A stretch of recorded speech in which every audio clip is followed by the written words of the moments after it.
Our next conversation will surround alcohol responsibilities and how you can stay safe yourself and help to keep others safe as well. This first slide is information about the UAB medical amnesty policy. Again, we've taken out some of the most important pieces of the policy for you. On the left, it says that students are encouraged to make responsible decisions and to seek medical attention in serious or life-threatening situations that result from alcohol consumption. At the bottom, it says that if a student is so intoxicated that they are unable to be awakened, letting that person sleep it off is not a reasonable alternative to getting them the necessary medical help. The purpose of this policy is to get people help when they are in need. Too many times we have seen young people and many fraternity and sorority members be left to sleep off the alcohol they have consumed. And too often, those people have gone to sleep and never woken up. No one at UAB wants that to happen to anyone. So this policy is encouraging you to help people who need help from alcohol intoxication. On this slide, we have a continuation of the UAB policy and how it works. At the top, it states that if a student is seeking medical attention on behalf of themselves or someone else who is experiencing an alcohol-related emergency, will not be subjected to disciplinary action through a UAB student housing or the UAB Student Code of Conduct, unless that student has also violated other university policies. What this portion means is that if you call UAB police to help another student, you will not be in trouble if you are also drinking underage. You may be in violation if you are also harming the student or not complying with officers. On the left side, it states that the student must do in order to receive the amnesty from the policy violation. One example is to take an alcohol education course or alcohol assessment. If the student chooses not to do what is assigned to them, they may receive additional penalties through the student conduct process. The graphic here shows all the states in the U.S. that have enacted statewide medical amnesty laws, often called the 911 Lifeline Law. As you can see, Alabama does have a medical amnesty law. The next two slides have information regarding Alabama's 911 Lifeline Law.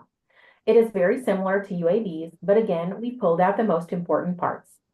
At the top, it says that if the individual calls for help, even if they were consuming alcohol underage, they will not be prosecuted for possession or underage drinking. At the bottom, it indicates that this also applies to controlled substances.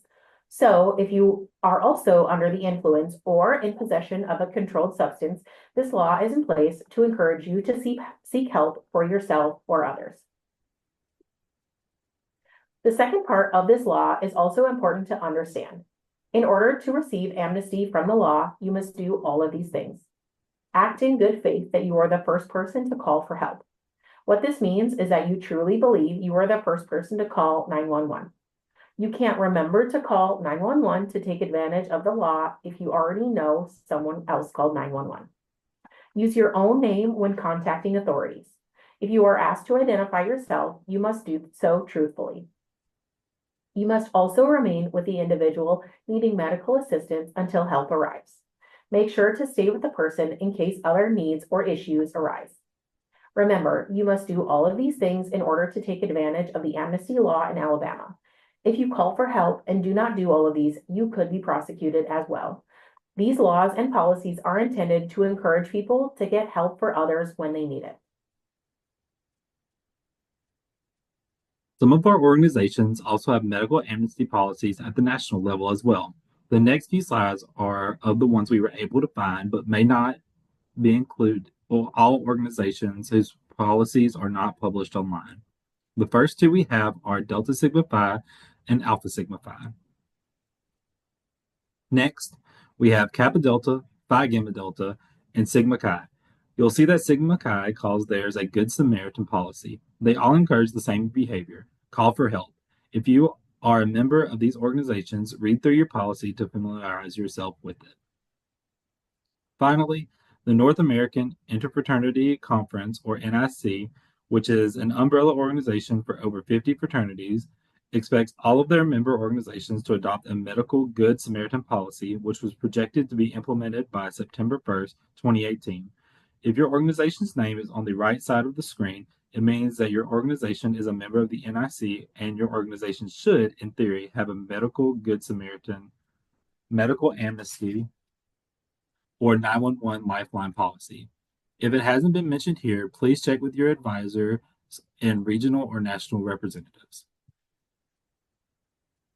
Finally, let's talk about what can be considered an organization event. This is helpful for you to know because you can help lead your chapter to being part of a safe community. These next examples will give you an idea of what might be considered a chapter event, which will be useful for you and your chapter in planning different types of events. If an event is considered risky or a potential violation of policies, these examples are what the university and your headquarters will use to determine if what occurred was a chapter event. Events can be considered organization events if most of the attendees are members of the organization, guests were invited by members of the organization, the event was talked about in a chapter meeting, chapter group chat, or other form of social media, the event was advertised as a chapter event, the event was posted on a chapter calendar, whether public or private, the event was hosted at a location where members live, even if it was not an official chapter location. The event was financed by the chapter or by multiple members pooling their money together. Officers have prior knowledge of the event. And guests are under the impression that it is associated with the chapter. So they think, I'm going to the X fraternity or sorority party. If you or your chapter ever has any questions about putting on an event and wanting to do so safely and within the guidelines of UAB and your organization's policies, don't hesitate to reach out. We're happy to walk you through planning a safe event for everyone. One final slide on organization events. If you're ever confused if something may be considered an organization event, just remember this one saying. If it looks like a duck and quacks like a duck, it's a duck. What this means is, if most attendees are members of the organization, and all the cars outside belong to members of the organization, and guests think they're going to an event hosted by the organization, it's an organization event. And finally, thank you for participating and helping us to make the UAB FSL community both fun and safe. Here's our contact information again if you need to reach out to us. Thanks again.